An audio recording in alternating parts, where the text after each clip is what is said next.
Hello investors and welcome to my YouTube channel where I study the best investors and businesses from around the world. Today we're going to be looking at Warren Buffett's simple logic of value investing. So what is value investing? In this video we're going to be covering three main objectives. Number one, the difference between value trading and value investing. Number two, the difference between asset and liability. Number three, value investing by Warren Buffett.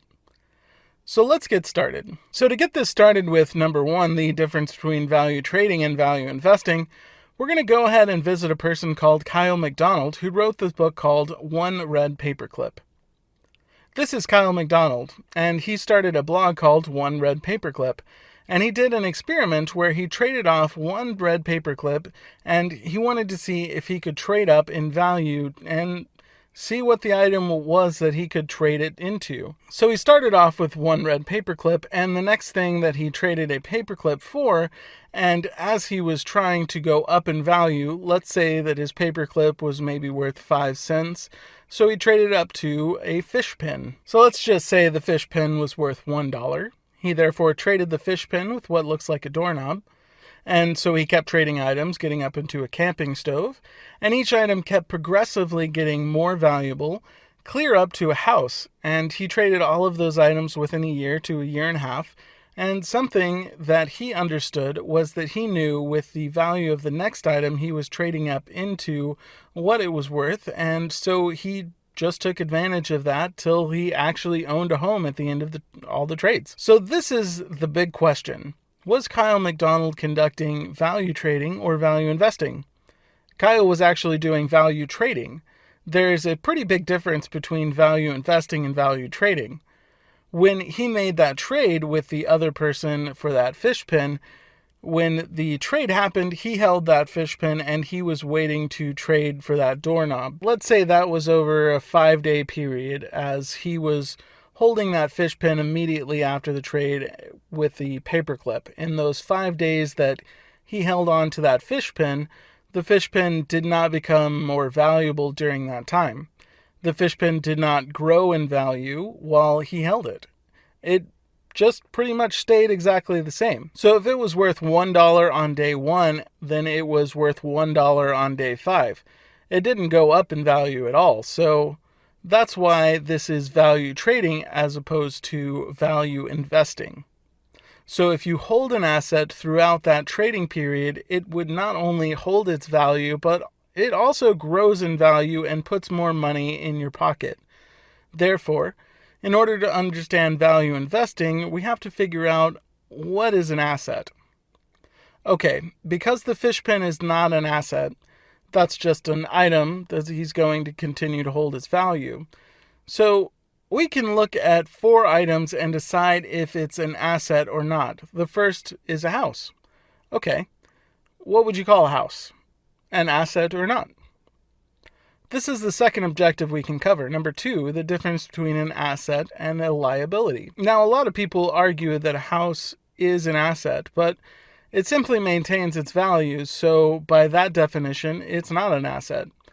What about an apartment building? Now, this is something that can be considered an asset because after you buy it, it's going to continue to put more and more money into your pocket. What about a patent? This patent would be an enormous asset because you're not really having to pay anything out in order to possess it, and it's going to continue to put money into your pocket every single month. The last one is a car. When you purchase a car, it decreases in value every year, every month, and not only that, but you're making payments on the car every single month. So in the end, that's definitely not an asset, and that's something we would actually call a liability. So when we're talking about assets, the simple way to look at this is an asset is something that's going to continue to put money in your pocket every single month as you continue to own it. Now let's look at a liability. The car, we concluded, is a liability, and I'm sure that you can think of many other things in your day-to-day life that takes money out of your pocket every single paycheck, and that is definitely something that you can classify as a liability. So assets versus liabilities.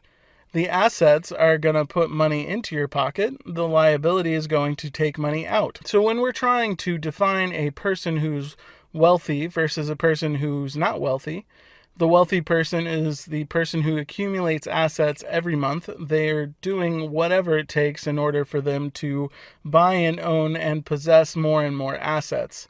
For example, someone who keeps accumulating several apartment buildings and has 3 or 4 of them, but that could be anything. The asset could be an apartment building, it could be a patent, it could be a stock, which is what we're really going to be focusing on this website. Each time you own that asset is putting more and more money into your pocket each month. So the wealthy and the rich people accumulate assets, and they do everything in their power to minimize their liabilities because that's what takes the money out of their pocket. So the opposite of that would be necessarily a poor person. It could be whoever, but here's a person that has one asset, which is their job, and it pays them a salary and it goes into their pocket.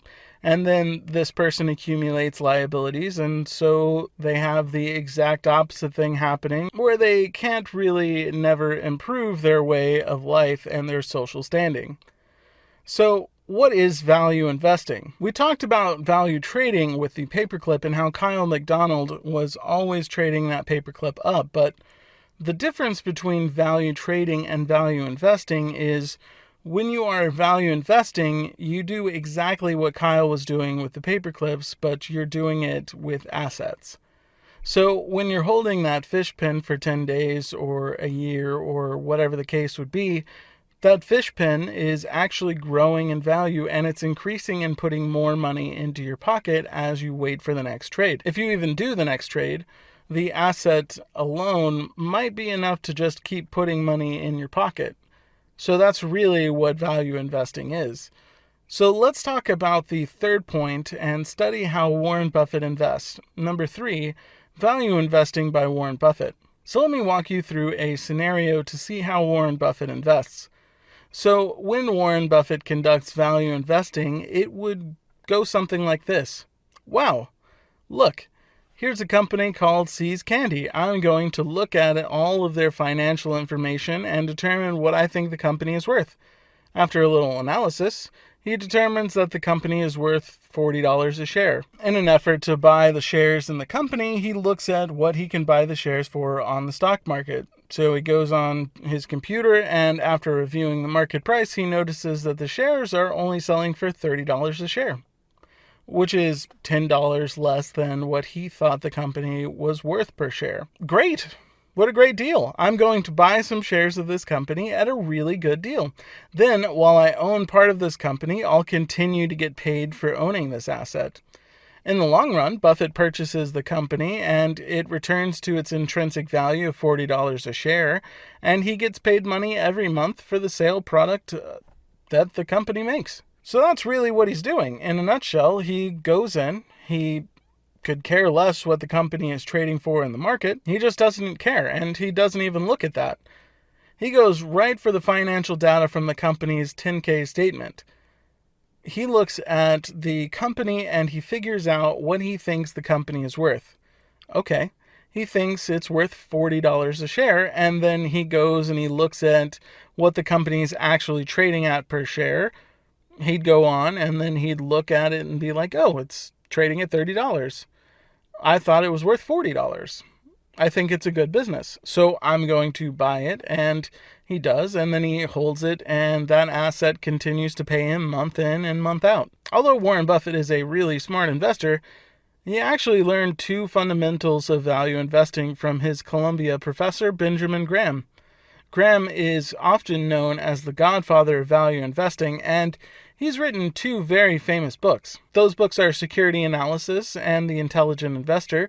Both of these books are what Warren Buffett mostly attributes his investing knowledge from. In this video, we covered 3 core objectives to understand Warren Buffett's simple logic of value investing. They were number 1, the difference between value trading and value investing. Number 2, the difference between an asset and a liability. Number 3, value investing by Warren Buffett and his mentor Benjamin Graham.